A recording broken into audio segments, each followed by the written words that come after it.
recibido los siguientes documentos: oficios del director de la División de Administración y Finanzas del Ministerio Secretaría General de Gobierno, del director del Instituto de Salud Pública, de la Subsecretaria de la Mujer y la Equidad de Género y del Ministro de Bienes Nacionales, mediante los cuales informan sobre las glosas que indican, dando cumplimiento a la Ley de Presupuestos del Sector Público.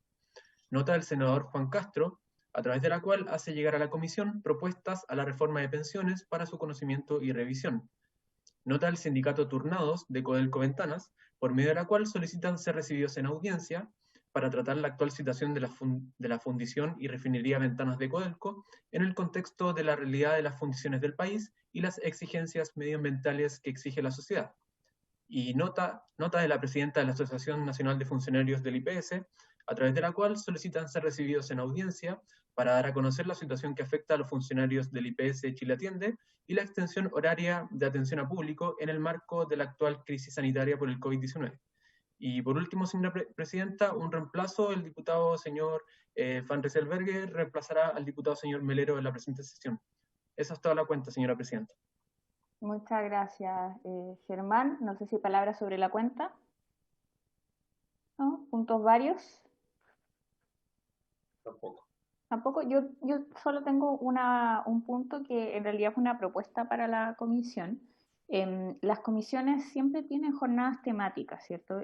Donde pueden desarrollar algunos temas. Antes era presencial y era otra la formalidad, ¿cierto? Pero en este caso yo lo que quería proponer es que igual realizáramos una jornada temática este año, pero a modo Zoom, por medio de conexión. Y como tema les quería proponer que fuera el tema del trabajo doméstico y de los cuidados, que yo creo que es un tema que sigue siendo una temática tanto en términos legislativos como en materia de políticas públicas, desde la cual hace falta el poder tener análisis y propuesta en concreto. Entonces, les quería proponer eso a la comisión para que le den una vueltita. La idea es que si hay buena voluntad y entiendo que si se puede aprobar esa propuesta, podamos llevarla a cabo en los meses que quedan, que igual nos quedan pocos meses en realidad, y por eso prefiero hacerles la propuesta inmediatamente para que tengamos el tiempo de organización, de poder ver los expositores, ¿cierto? Y expositoras para poder realizar la jornada. Pedro, no sé cómo más se procede en este tipo de casos. No tengo experiencia en esto, así que me tiene que... Presidente, no difiere mucho de las sesiones nuestras. Habría tal vez que hacer un programa con algunos 2 o 3 temas para los invitados. Nosotros hicimos una cosa parecida en Relaciones Exteriores, invitando a exponentes extranjeros a través de Zoom. Perfecto. No tiene mayor complicación, Presidenta, solamente que hacer un programa para colocar los temas que interesan y los invitados que van a participar en cada uno de ellos, si es que no queremos hacerlas todo de una sola vez. Ya, perfecto. Entonces, Entonces, si nos hay... ponemos de acuerdo internamente, Presidente. Ya, me parece. Ya, entonces quedamos en eso. Ya, entonces si no hay más palabras sobre este punto o puntos varios, pasamos al objeto de la sesión. ¿Sí? Ya, perfecto. Entonces, el objeto de esta sesión es el poder empezar con el conocimiento y la exposición por parte del Ministerio del Trabajo del proyecto de ley que se ha presentado en mensaje sobre el beneficio, ¿cierto? O el posible retiro más bien para afiliados del sistema previsional calificados como enfermos terminales, que ingresó la semana pasada, y para eso entonces le damos la palabra a ministra para que puedan exponer. Bueno, muchas gracias, señora presidenta, por su intermedio. Saludar a todas las señoras y a los señores diputados. También saludar especialmente a todo el personal de la Cámara de Diputados, aquí a Pedro, que nos acompaña. Y justamente nosotros queremos, Germán, también aquí lo veo en la pantalla, comenzar a analizar este proyecto, que es un proyecto que ya estamos hablando hace mucho tiempo al respecto. De hecho, en el texto de la reforma previsional que se aprobó en la Cámara de Diputados venía ya con una serie de normativas que implicaba el establecer una base de cálculo distinto para una persona que fuera calificada como enfermo terminal. Pero el Ejecutivo ha optado por presentarlo como un proyecto independiente, básicamente porque se puede abordar de manera más específica, problemática, la casuística, el procedimiento, cuáles son las reglas de excepción que son tan importantes considerar en un caso de esta naturaleza. Aquí yo también quiero hacer un reconocimiento, puesto que han habido muchos diputados y diputadas que han planteado este tema, y por lo tanto este es un tema que nosotros creemos que tiene un amplio consenso, tal como fue el proyecto en el cual se permitió el traspaso de las trabajadoras de casa particular al sistema del seguro de cesantía. Aquí el diputado Ilavaca presentó una modificación, la reforma constitucional, que se ha estado tramitando en la Comisión de Constitución, pero al mismo tiempo este tema ha sido levantado por diputados de Chile Vamos, que lo han presentado con mucha fuerza, y creemos que es un proyecto que tiene una enorme importancia en su mérito. Básicamente, y aquí lo voy a pedir a Pelayo, Miguel Pelayo, que exponga la presentación que nosotros tenemos aquí preparada para usted. El fundamento y la idea matriz de este proyecto es tener claro que una persona que se enfrenta a un diagnóstico de una enfermedad terminal y que tiene ahorros en una cuenta en su sistema de capitalización individual, que siempre ha tenido como objetivo el financiar pensiones de vejez o de invalidez y las de sobrevivencia a su fallecimiento, no se le puede calcular las pensiones con un horizonte de tiempo que sea equivalente al de una persona que se encuentre sana. Y es por eso que es fundamental alterar y acortar drásticamente esta tabla de expectativa de vida, de manera de poder realmente entregar una prestación de seguridad social acorde con su situación. En este caso puntual, lo que se está buscando entonces es que una persona que ha sido declarada como enfermo terminal, y según la literatura vamos a estar frente a una persona que tenga esta calificación, cuando solo se le puedan ofrecer tratamientos de cuidados paliativos y que tenga una sobrevida que en general es inferior a 1 año. Esto de acá es lo que la literatura ha definido como una enfermedad terminal. Y por lo tanto, para efectos de esta ley, se toma esta definición, que es la mayoritariamente aceptada, y se entiende por enfermo terminal a toda persona con una enfermedad o condición patológica que haya sido diagnosticada de carácter progresivo e irreversible, sin tratamiento específico curativo o que permita modificar la sobrevida, o cuando ya se sometió a todos estos tratamientos y los recursos terapéuticos que quedan pendientes no puedan revertir esta situación. Y en todos estos casos, cuando la expectativa de vida sea certificada como inferior a 12 meses. La idea es que una norma técnica dictada por la Comisión Técnica de Invalidez permita establecer con una claridad respecto de qué es lo que vamos a entender como enfermo terminal. ¿Quiénes van a ser los potenciales titulares de este derecho?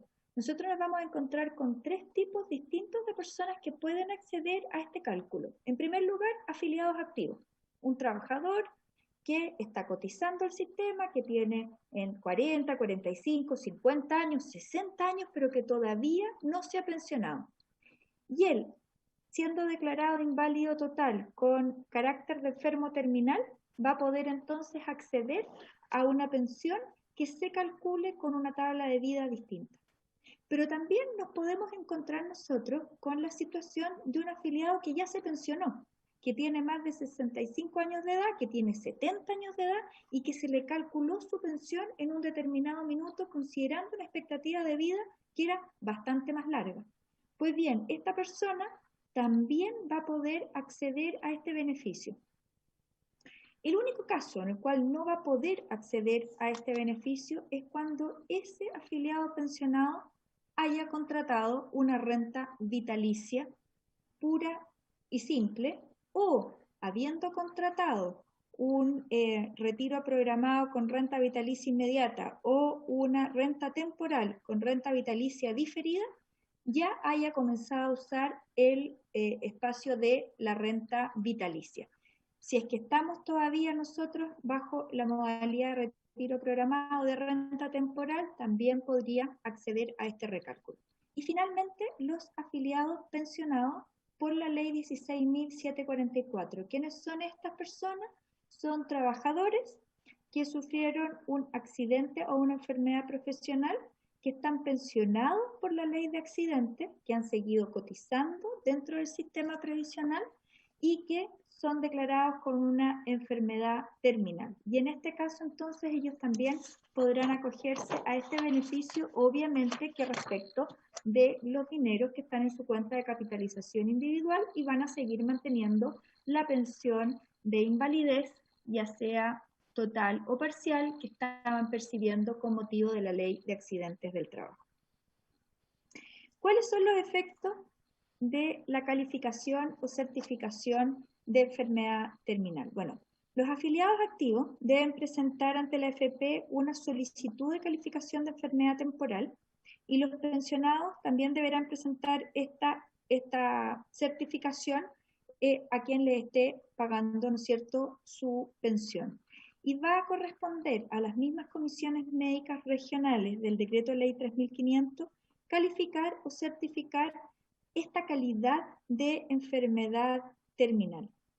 La idea es que este procedimiento sea muy rápido, los tiempos van a ser muy acotados para realmente poder llegar con oportunidad. Estamos hablando de personas que les han diagnosticado una sobrevida inferior a un año, por lo tanto aquí el tiempo, la oportunidad es muy, muy relevante. Los efectos de la calificación o certificación: si es que se certifica en forma afirmativa, las compañías de seguro, lo primero que va a ocurrir es que si es que este afiliado activo tiene la cobertura del seguro de invalidez y sobrevivencia, podrán apelar ante la comisión médica, y en caso de que sea negativo va a poder apelar siempre el afiliado, ¿no es cierto? Y va a tener un tiempo de 5 días. ¿Cuál es el cálculo especial de la pensión por enfermedad terminal? A ver, aquí yo lo quiero explicar así bien en sencillo. Cuando una persona es calificada como inválido, ¿no es cierto?, ocurre y se gatilla, si es que tiene la posibilidad del seguro de invalidez y sobrevivencia, la cobertura de este seguro. Y por lo tanto, lo que va a ocurrir es que el seguro de invalidez y sobrevivencia va a tener que complementar los recursos necesarios para poder constituir una pensión hasta la fecha de sobrevida que le correspondiera con la tabla normal, equivalente a un 70% de su ingreso base. Si es que no tiene la posibilidad de estar cubierto por el seguro de invalidez y sobrevivencia, porque, por ejemplo, no estaba siendo un afiliado cotizante activo, se le va a calcular la pensión sin este complemento, pero tomando como consideración el que tenga una sobrevida de 2 años.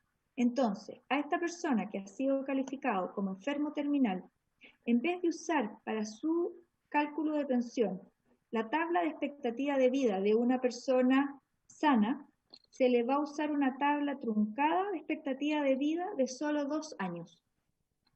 Y de esa manera, entonces, se va a calcular el monto de la pensión que él va a recibir, considerando este plazo que va a ser evidentemente bastante más acotado. Ahí seguimos, Juan. Lo importante entonces es que el cambio en el uso de la tabla, ya no de la expectativa de vida normal, sino que esta tabla de expectativa de vida truncada en solamente 2 años, no va a hacer que ese afiliado pierda los beneficios del seguro de invalidez y sobrevivencia, que se le van a calcular del mismo modo que si es que no estuviese con este diagnóstico de enfermedad terminal, ni tampoco va a afectar en caso alguno los beneficios que reciban del pilar solidario. La única prohibición que va a existir es que los enfermos terminales no van a poder contratar una renta vitalicia, vamos a ver por razones obvias, porque vamos a estar con un periodo acotado en el cual va a haber certeza respecto de la fecha del deceso, y el mayor costo operacional para las comisiones médicas va a ser de cargo de la partida de la Superintendencia de Pensiones, porque claramente va a haber un mayor uso de las comisiones médicas para poder hacer estas calificaciones. Y esto que a lo mejor podría parecer medio complicado, me gustaría mostrárselo con ejemplo y de qué manera esto, de forma significativa, va a significar una mejora sustancial para una persona que es calificada como enfermo terminal. El primer ejemplo que les vamos a mostrar es el de un afiliado activo, es decir, un trabajador que no tiene beneficiarios y que sí cuenta con un seguro de invalidez y sobrevivencia. Este es un trabajador que en su cuenta de ahorro individual tiene un saldo de 50 millones de pesos. Y su ingreso base, que es aquel que se calcula considerando los 10 últimos años de cotizaciones previsionales, es equivalente a 1 millón de pesos. La pensión de invalidez, si operara el seguro de invalidez y sobrevivencia sin ninguna modificación, tendría que otorgarle a ese trabajador una pensión de invalidez de 700.000 pesos, ¿no es cierto? Un 70% del ingreso base, 1.700.000 pesos. Y para poder yo financiar hasta el final de la expectativa de vida normal, sin truncarla, de ese trabajador, esta pensión de 700.000 pesos, la compañía de seguro debe incrementar el saldo que tiene ese trabajador en 105 millones de pesos más. Es decir, ese trabajador pasa a tener en su cuenta individual un capital total ya no de 50 millones, sino que de 155 millones de pesos. Lo que se corresponde entonces, en primer lugar, dejar de lado la cuota mortuoria, que sería de 401.000 pesos, y por lo tanto me va a quedar un capital restante de 154.613.000 y fracción. De esa manera, al trabajador, si le calculo una pensión considerando una expectativa de vida de solo 2 años, la pensión en vez de ser de 700.000 pesos, pasaría a ser una pensión de 6.675.587.000 pesos. De lo contrario, si el trabajador desea mantener la pensión de invalidez de los 700.000 pesos, puede retirar como excedente de libre disposición el remanente de 138.401.544 pesos. Y de esta forma, entonces, él va a poder optar por tener una pensión que sea cercana a los 6,5 millones, estamos hablando de una pensión original que era de 700.000, o de mantener esa pensión, pero tener una cantidad de recursos de libre disposición y de retiro para las necesidades que él establezca. Este es un caso en el cual no hay beneficiarios, puesto que si hubiera beneficiarios, hay que dejar reservado aproximadamente el 60% del capital total para poder financiar las pensiones que corresponden tanto a la viuda o al cónyuge o a los hijos menores de 24 años de edad. Como señalábamos antes, va a poder acceder a este nuevo cálculo no solo los afiliados activos, sino que también quienes ya estén pensionados. En este caso, si ya está pensionado, no opera el seguro de invalidez y sobrevivencia, y vamos a tener personas que son afiliadas pensionadas que pueden estar fuera del pilar solidario o dentro del pilar solidario. Este primer ejemplo es fuera del pilar solidario y sin beneficiario. Quiero destacar que cada vez que hayan beneficiarios hay que reservar el 60% del fondo, puesto que hay que constituir esas pensiones de sobrevivencia. En este caso, estamos hablando de un afiliado de 80 años, que está pensionado por vejez en retiro programado. Recordemos que si está en renta vitalicia no puede operar esta fórmula, y que a los 80 años tiene un saldo en su cuenta de 35 millones de pesos. Tiene un ingreso base de 1 millón, y en este caso, teniendo 35, ese ingreso base está mal. Teniendo este beneficio de los 35 millones, podría acceder a una pensión de invalidez de 429.600 pesos. La cuota mortuoria es de 401.000 pesos, igual que en el caso anterior, y por lo tanto le va a quedar un capital restante, si le restamos los 401.000 a los 35 millones, de 34.598.000 pesos.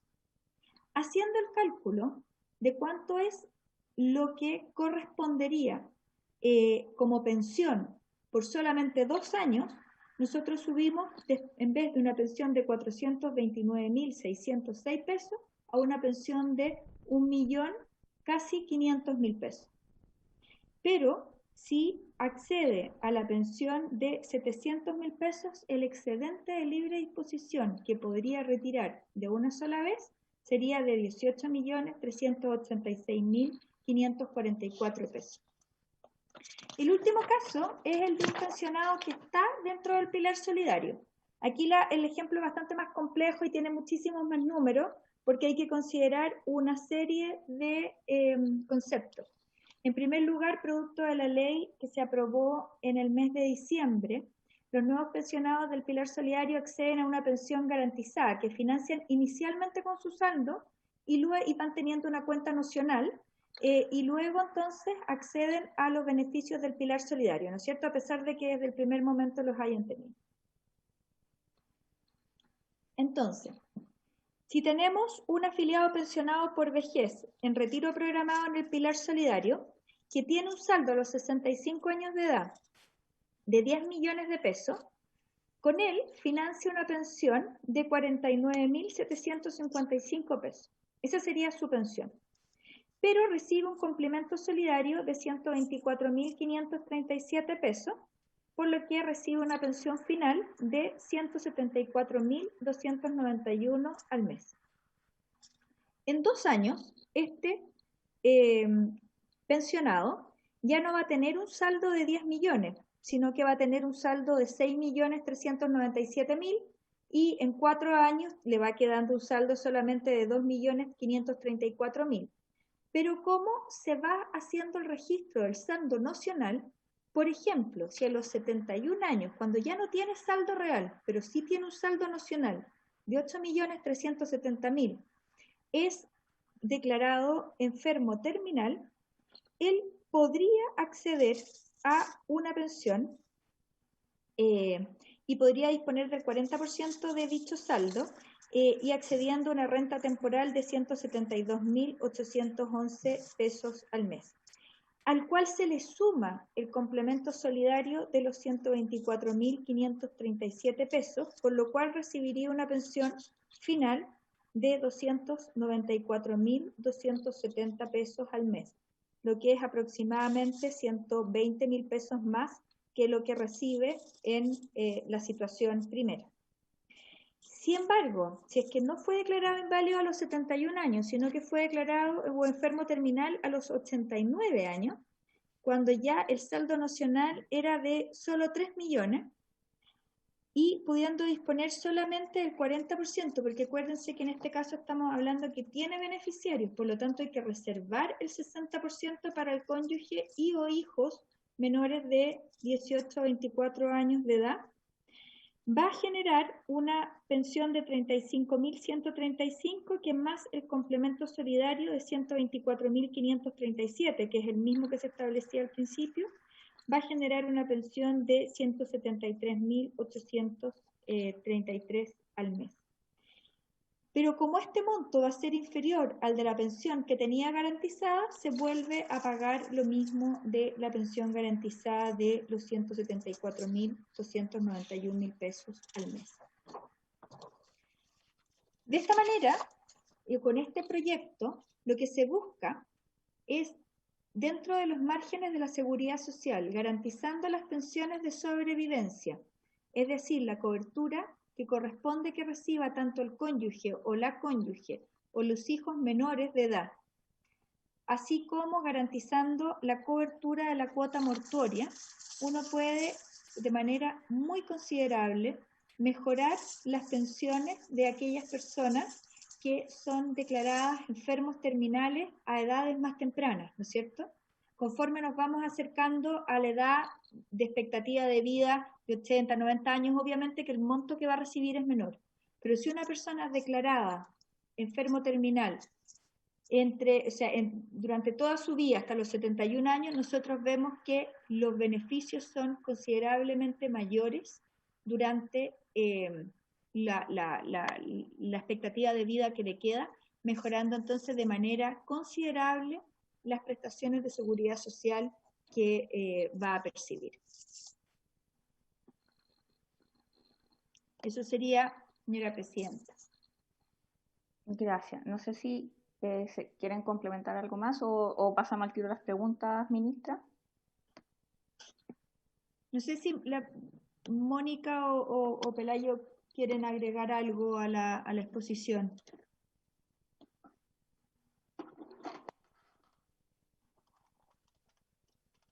No, solo primero saludar y solo decir que tenemos ejemplos para varios casos. Por lo tanto, si ustedes quieren alguna simulación de alguien que tenga un saldo más bajo, ¿cierto? Que tenga beneficiarios de distintas edades, podemos hacerlos, pero aquí hay que tomar en cuenta que la idea es que la gente retire los fondos que tiene. Y por lo tanto, los ejemplos, ¿cierto?, están hechos con gente que tiene saldo. Tenemos mucha gente que está, ¿cierto?, en el pilar solidario, que ya se gastó todo el fondo y obviamente, por más que tenga una enfermedad terminal, no va a poder retirar los recursos. Y lo importante es que con el cambio, como dijo la ministra, de enero de este año, en que cuando se pagan los beneficios del pilar solidario con cargo al saldo, obligándose a llevar la cuenta nocional, lo que estamos diciendo es también que el pilar solidario financie los beneficios en un principio con el saldo de la cuenta, pero en caso de una enfermedad terminal vamos a reconocer el saldo que este pensionado hubiese tenido si no hubiese tenido que financiar con sus recursos el aporte previsional solidario.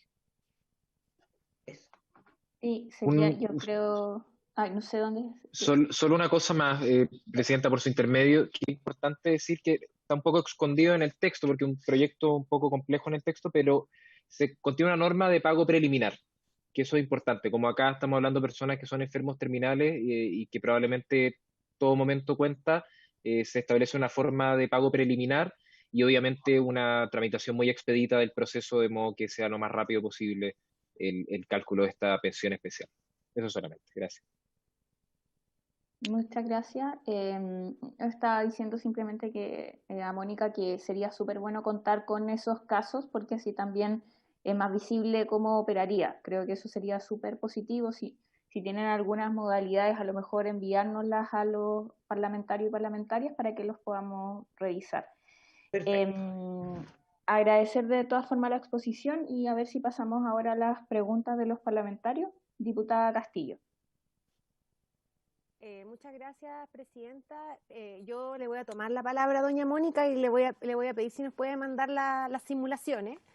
Y quería hacer una consulta respecto al proyecto como que le compite a que el proyecto entiendo que se va a aprobar o a votar, perdón, en la Comisión de Constitución el miércoles. Entonces, primero como saber si existe la posibilidad de poder hacer un solo proyecto y no tener esta competencia de proyectos, porque eso obviamente va a meternos de nuevo en una discusión que a lo mejor no va a tener fin. Y lo segundo es que si existe la posibilidad de permitir a un grupo de personas con criterios que podamos determinar, porque las situaciones fácticas pueden ser infinitas, en que se dé la posibilidad a esas personas que retiren el 100% de los fondos.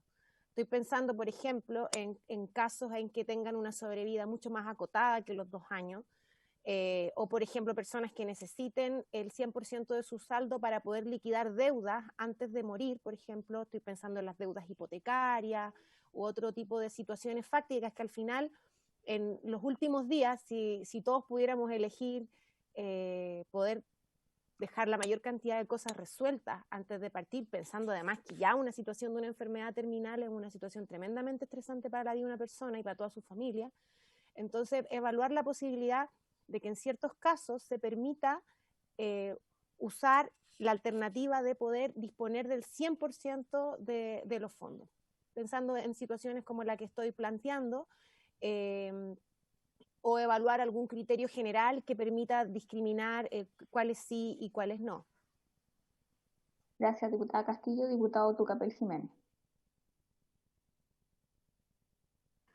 Gracias, Presidenta.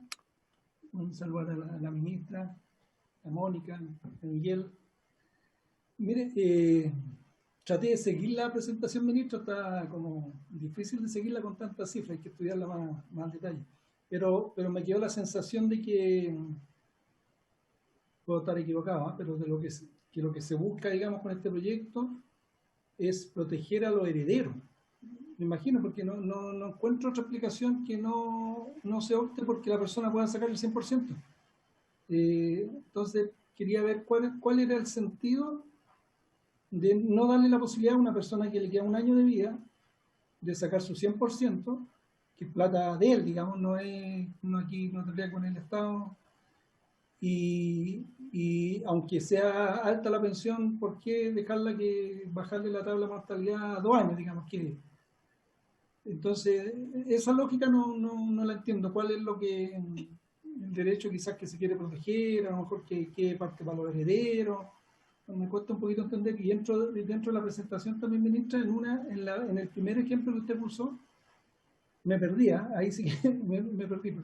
Y se hablaba que había un aporte de 105 millones de pesos. Se le agregaba, ¿eso es de un seguro que se le agrega? No me quedó claro ahí. Y si va a ser así para todo o no. Y el último ejemplo que dio, entiendo que es solamente para la APS, no para la PBS, ¿no? Es para los que tienen aporte previsional solidario, ¿no? Porque no sé si también podrán los que tienen pensión básica solidaria y no APS, ¿no? Entonces esas son las dudas que tengo, pero la principal duda es por qué se opta por esto y no permitir que se saque el 100%. Que, no sé, uno piensa una persona que le queda 1 año, 2 años de vida, podrá hacer lo que quiera con su dinero. Eso, Presidente. Gracias, diputado. No sé si hay más preguntas por parte de los parlamentarios, sino para hacer las mías. Ya. Bueno, yo tengo 2 consultas al respecto. Una que tiene que ver también con este periodo de tiempo que se establece. Es decir, que el pronóstico de sobrevida no puede ser mayor que los 12 meses.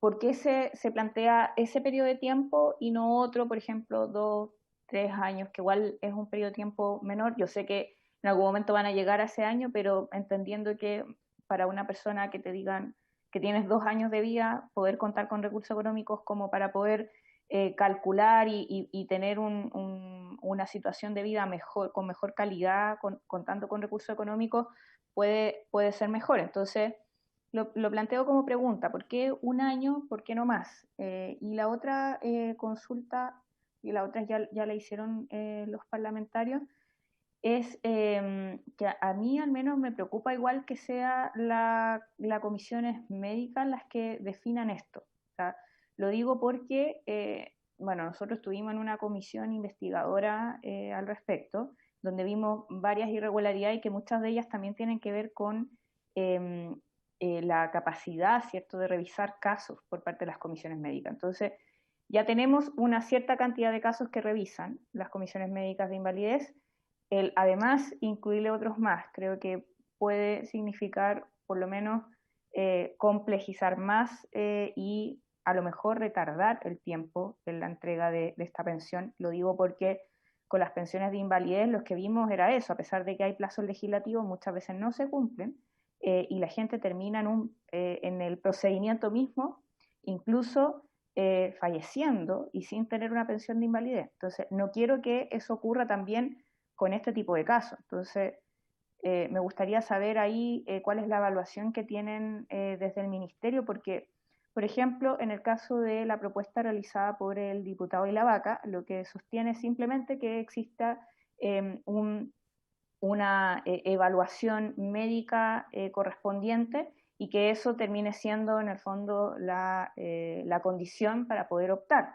Que eso pueda ser en el fondo revisado, sea certificado por alguna institución, me parece bien, pero que sea la comisión médica la que termine en el fondo definiendo por la evaluación, el análisis que se haga del diagnóstico médico de la persona, creo que puede ser más complejo y si retarda más, a pesar de que exista plazo legal, como decía, en el caso de las pensiones de invalidez también existen plazos legales que no se cumplen. Entonces, Pongo esto porque me preocupa, sobre todo si estamos buscando una solución, la gente va a tener una expectativa también, que después tengamos problemas procedimentales que terminen impidiendo su entrega.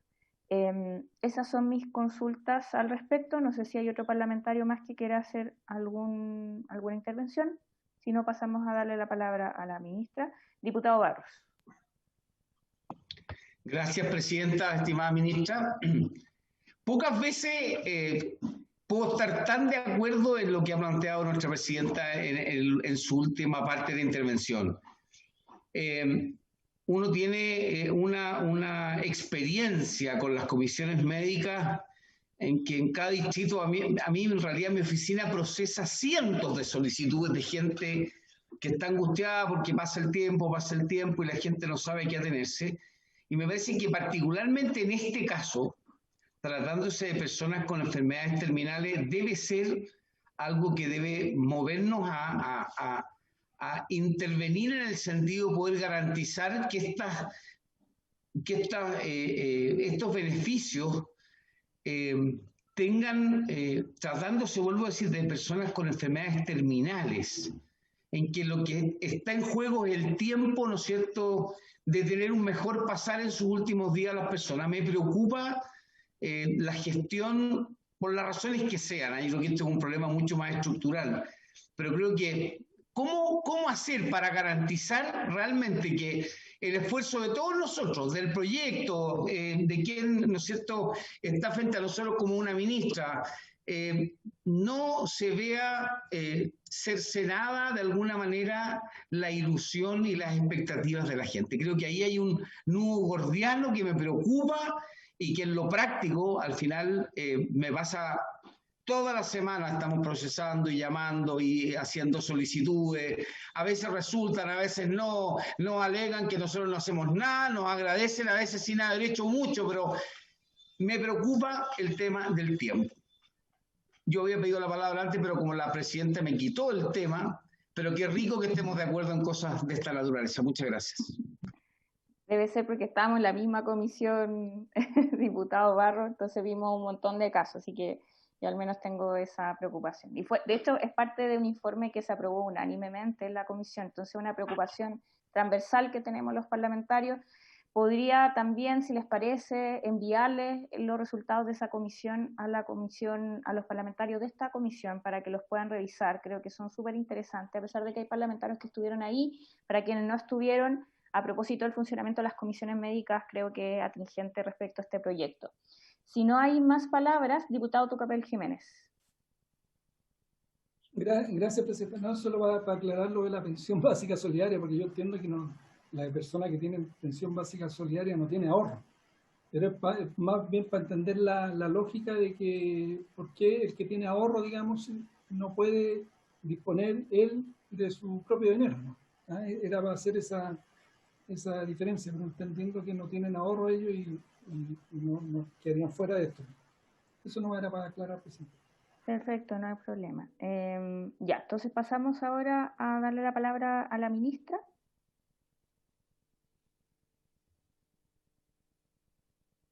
Está sin audio, ministra, está sin audio. Ahí sí, ya. Ahí sí. Voy a responder las preguntas en orden. Voy a partir por las preguntas de la diputada Castillo, que me pregunta en qué se diferencia con el proyecto del diputado y la vaca y si es posible la coherencia. Yo creo que la principal diferencia es que una es una reforma a la Constitución y otra es una reforma a la ley. Y la verdad es que esto es materia de ley y es modificaciones al decreto de ley 3500. De hecho, en la Comisión de Constitución, cuando el diputado y la vaca expuso, claramente nosotros como Ejecutivo manifestamos que estábamos de acuerdo con el concepto, con lo que estaba detrás. Le planteamos qué deficiencias nosotros veíamos, porque no quedaba garantizada la cuota mortuoria, no quedaban garantizadas las pensiones de sobrevivencia, no había una fórmula, y él ingresó indicaciones en ese sentido. Pero el problema principal es que esto no es una materia constitucional, no es una reforma de la Constitución, según como nosotros esto lo visualizamos. Esto de acá tiene que ver con una ley, y por lo tanto hay un problema que es de base, o sea, son dos cuerpos legales distintos y entonces ahí ya se nos produce un choque. Y es por eso entonces que Independiente que en las conversaciones, por lo menos que yo he tenido con el diputado, comparto lo que él plantea, y es lo mismo también que han planteado muchos parlamentarios de Chile Vamos en este sentido. Creemos que el camino, el mecanismo es a través de una modificación legal. Y es por eso entonces que creemos que este es el proyecto que debiera primar, y es por eso que yo también he hecho todos los reconocimientos tanto al diputado Ilavaca como a los diputados de Chile Vamos que han planteado esta iniciativa, porque es el espíritu lo que está buscando.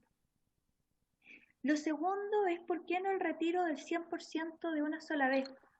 Bueno, porque estamos hablando de seguridad social. Y en seguridad social lo que se deben hacer es garantizar pensiones y prestaciones.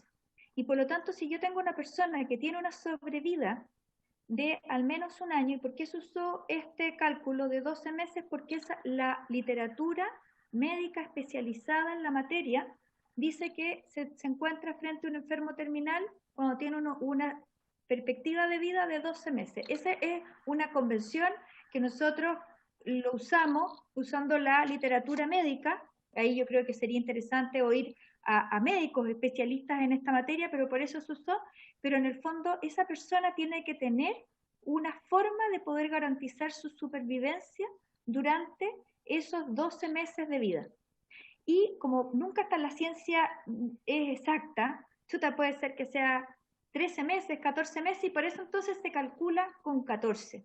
Y en el primer ejemplo que yo les mostré, se da la posibilidad, y hay que quedar súper claro, que yo tengo dos alternativas: o recibo una pensión muy abultada, o recibo la pensión de invalidez que me habría correspondido, pudiendo retirar de una sola vez todos los otros recursos. Y de esa manera entonces yo garantizo lo que es seguridad social. O sea, en el caso de una persona que tiene 155 millones de pesos después del complemento del seguro invalidez y sobrevivencia, que después lo voy a explicar, tiene la opción esta persona de retirar de una sola vez 138 millones, que es equivalente al 100%, manteniendo pensiones periódicas de 700.000 pesos, ¿ya? Entonces, prácticamente lo mismo que el retiro, pero garantizando, dando la protección en materia de seguridad social, que implica que tienen que haber una mensualidad, ¿no es cierto? Una sobrevivencia, o sea, una pensión. El diputado Tucapel Jiménez me pregunta de cuál es la idea, si es que es proteger a los herederos o no, y en este caso en ningún caso es proteger a los herederos. Lo que se garantizan son las pensiones de sobrevivencia. Y las pensiones de sobrevivencia son aquellas que por seguridad social están reconocidas y que solo son respecto de él o la cónyuge y de los hijos menores de 24 o 18 años de edad, considerando si estudian o no. Si tiene 25 años de edad se considera como que no tuviera beneficiarios de pensión de sobrevivencia. Pero si tiene una cónyuge o tiene un hijo de 5 o de 8 años de edad, hay que garantizar las pensiones de sobrevivencia hasta que alcancen los 24 años de edad, y de la cónyuge hasta su fallecimiento, porque eso es parte integrante de la seguridad social. Y es por eso entonces que se considera, si es que es una persona, un afiliado o un pensionado que tiene beneficiarios de pensión de sobrevivencia, se reserva el 60% porque se tienen que constituir esas pensiones, ¿ya? Porque la pensión del cónyuge representa el 60% de la pensión del cotizante, del afiliado. Y entonces se mantiene exactamente solamente para mantener la lógica de la seguridad social. Ahora, ¿cómo funciona lo del seguro invalidez y sobrevivencia? Espera, si me puedes mostrar la lámina, porque esto yo creo que es bien importante. El seguro invalidez y sobrevivencia es un seguro que tienen todos los trabajadores dependientes, los trabajadores que emiten boletas de honorario, que cotizan para este seguro. Y este es un seguro que lo que hace es que me garantiza que si yo soy declarado inválido voy a tener una pensión que va a ser equivalente al menos al 70% de mi ingreso base, que es un cálculo que se hace considerando los 10 últimos años de cotización. Entonces, en este ejemplo teníamos una persona que tenía solo 50 millones de pesos en su ahorro individual, pero que habiendo sido declarado inválido, tenía que poder financiarse una pensión de 700.000 pesos, porque su sueldo base era de 1 millón.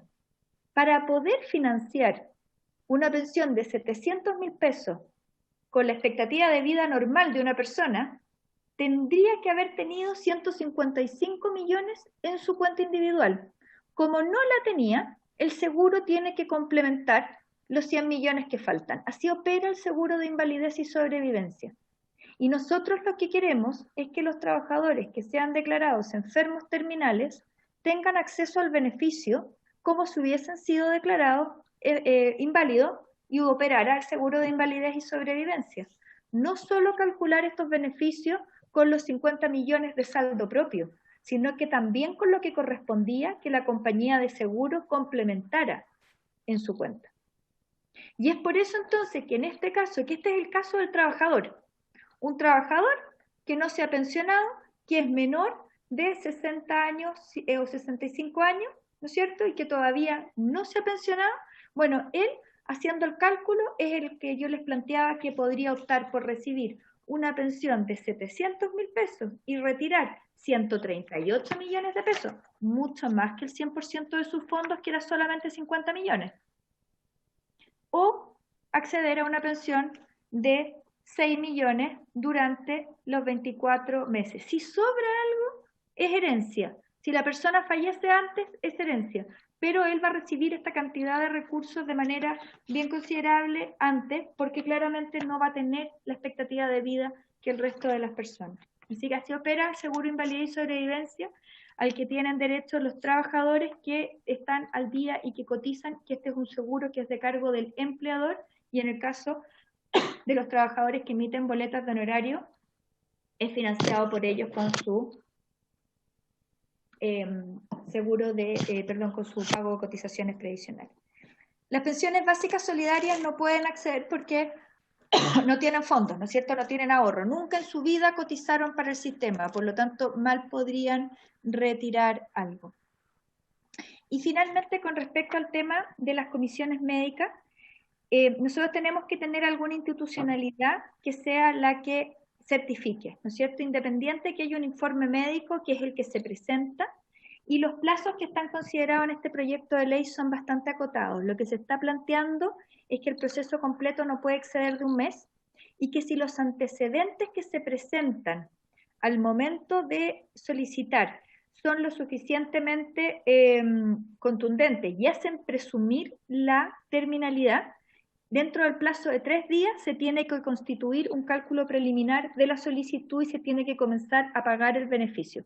Lo que se está buscando justamente es tratar de ser lo más oportuno posible, pero teniendo una institucionalidad que permita dar seguridad y certeza respecto de el otorgamiento de este beneficio a las personas que se encuentran en una situación de enfermedad terminal, con todo lo que eso conlleva.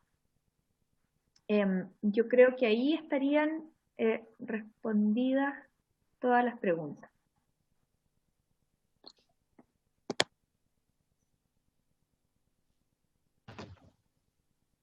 Presidenta. Bueno, si les parece, si no hay más intervenciones también, Presidenta. ¿podríamos fijar? Sí, diputado Barros. No, solamente que como una inquietud, yo creo que este tema de las certezas de los tiempos en poder procesar la información y dar una solución, me parece, y nos escribía por interno la diputada Natalia Castillo, me parece que es clave.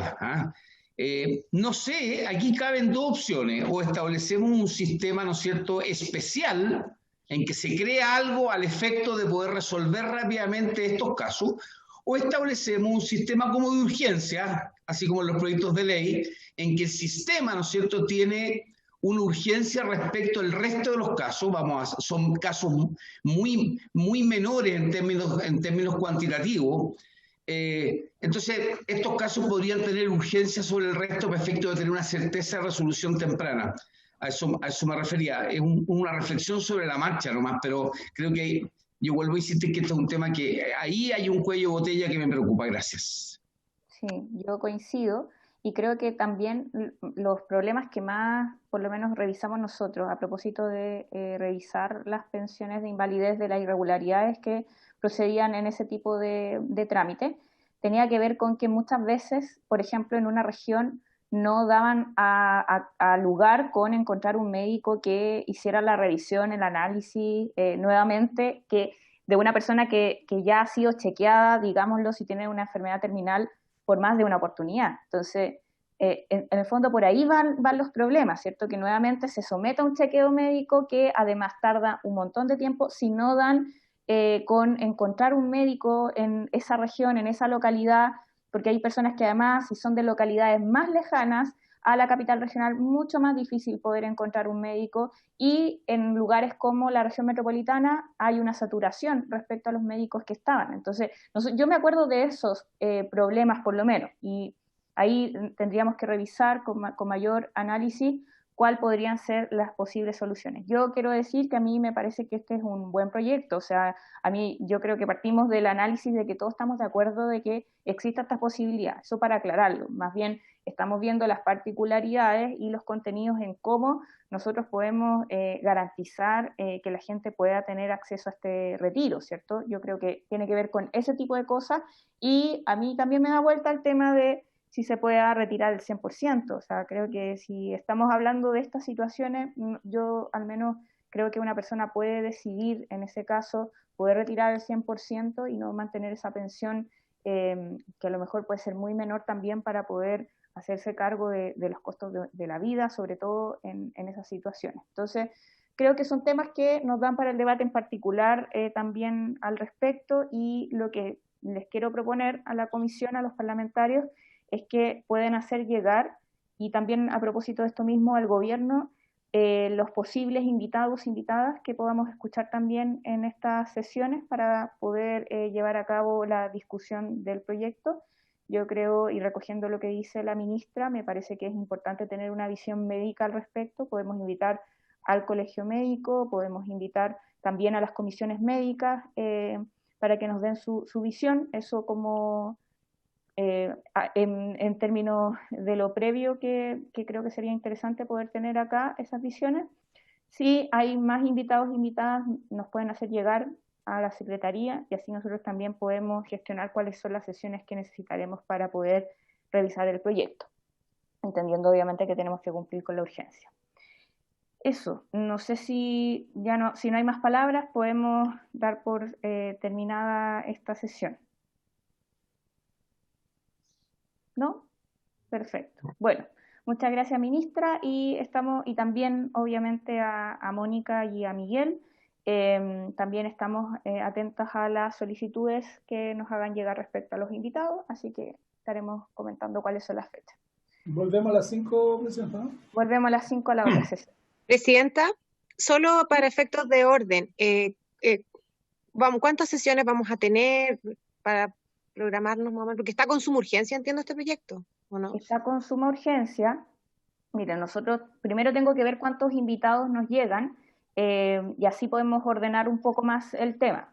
Si les parece, durante, no sé, el día de mañana podemos hacer llegar, terminar de hacer llegar el listado, y así el día jueves nosotros les podemos decir cuáles son las sesiones que se van a realizar al respecto. Pero obviamente tenemos que cumplir con los tiempos, y ahí a lo mejor tendremos que hacer, yo diría que más de una sesión, por cierto, para poder hacer eso. Eso.